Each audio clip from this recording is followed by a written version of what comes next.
Passive income. शायद इस generation का सबसे बड़ा सपना यही है। मतलब काम ना करना पड़े और पैसा बस आता रहे, जल्दी से रिटायर हो जाओ और बैंक अकाउंट अपने आप बढ़ता रहे। और ये सपना है ना, हर जगह बेचा जा रहा है। सोशल मीडिया पे देख लो, दोस्तों की बातों में सुन लो। पर सच में क्या ये सपना उतना ही अच्छा है जितना दिखता है? चलिए आज इसी बात की पड़ताल करते हैं। इसको समझने के लिए ना एक छोटा सा उदाहरण लेते हैं। मिलिए रोहन से, 26 साल का सॉफ्टवेयर इंजीनियर जिसके पास 5 लाख की सेविंग्स हैं। काफी लोगों को ये सिचुएशन अपनी जैसी लग सकती है ना? और रोहन का सपना, भाई बिना काम किए हर महीने 50,000 रुपए कमाना। सवाल ये है कि क्या ये मुमकिन है, वो भी सिर्फ 5 लाख से? ठीक है, चलिए इसमें और गहराई से उतरते हैं। तो रोहन ने अपना दिमाग लगाया और उसके पास एक प्लान आया। Plan number 1, dividend stocks. उसे लगा कि बस यही है वो स्मार्ट तरीका पैसिव इनकम का। देखिए, पहली नज़र में 6% का डिविडेंड यील्ड कमाल लगता है। ऐसा लगता है जैसे फ्री का पैसा मिल रहा हो। लेकिन जो चीजें दिखती नहीं हैं, असली कहानी तो वहीं छिपी है। पहले तो 6.5% की महंगाई ही रिटर्न को खा जाती है और ऊपर से 31.4% का भारी भरकम टैक्स। तो असल में पैसा बढ़ नहीं रहा, बल्कि उसकी वैल्यू कम हो रही है। और अब आता है असली रियलिटी चेक। इस तरीके से हर महीने 50,000 रुपये टैक्स के बाद कमाने के लिए कितना पैसा चाहिए होगा? पूरे 1.7 करोड़ रुपए। रोहन के 5 लाख से ये मंजिल बहुत बहुत दूर है। ओके, प्लान ए तो फेल हो गया। तो रोहन ने सोचा, चलो सबसे सेफ ऑप्शन पर चलते हैं, फिक्स डिपॉजिट्स, गारंटीड रिटर्न, कोई रिस्क नहीं। यह है तो एफडी का सच क्या है? देखिए, 6.45% का इंटरेस्ट मिलता है, सुनने में अच्छा लगता है। फिर उस पर टैक्स लगता है तो हाथ में आता है सिर्फ 4.7%। पर महंगाई कितनी है? 6.5%। मतलब रिटर्न कम है और महंगाई ज्यादा। नेट हर साल पैसे की बाइंग पावर कम हो रही है। ये गारंटीड रिटर्न नहीं, गारंटीड नुकसान है।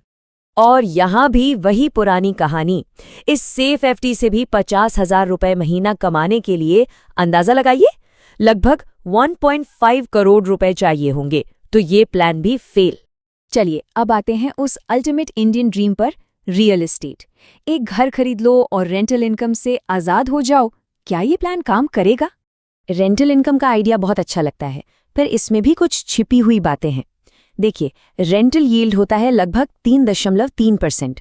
फिर उसमें से property tax, maintenance, society fees, ये सब निकाल दीजिए तो हाथ में क्या बचता है? सिर्फ 2.5%। और इस 2.5% के हिसाब से 50,000 महीना कमाने के लिए 2.5 करोड़ की प्रॉपर्टी चाहिए। फिर से वही प्रॉब्लम।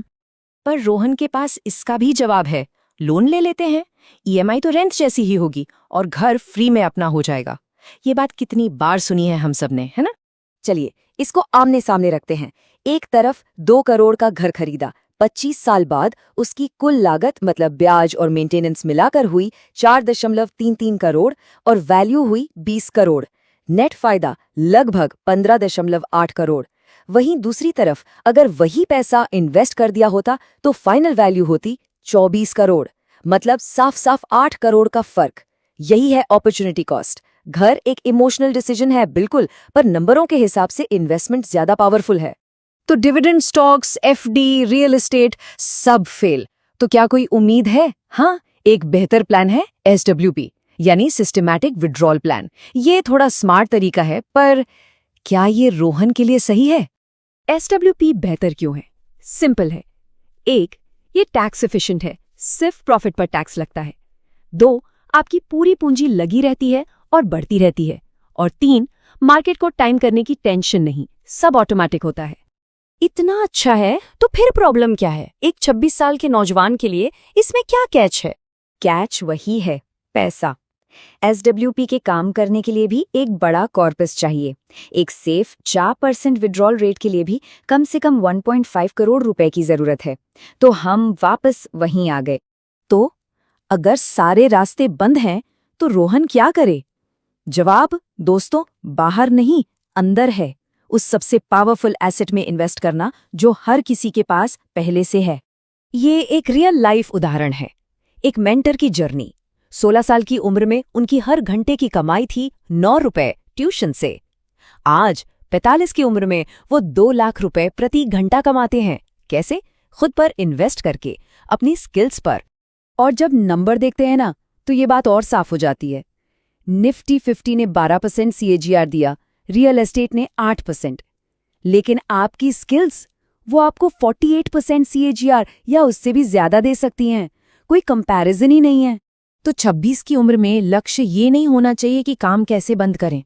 लक्ष्य ये होना चाहिए कि अपनी एक्टिव इनकम कैसे बढ़ाएं, और वो बढ़ेगी खुद में अपनी स्किल्स में इन्वेस्ट करके। और आखिर में आइए रिटायरमेंट की डेफिनेशन को ही बदल दें। रिटायरमेंट का मतलब ये नहीं कि काम करना छोड़ दो।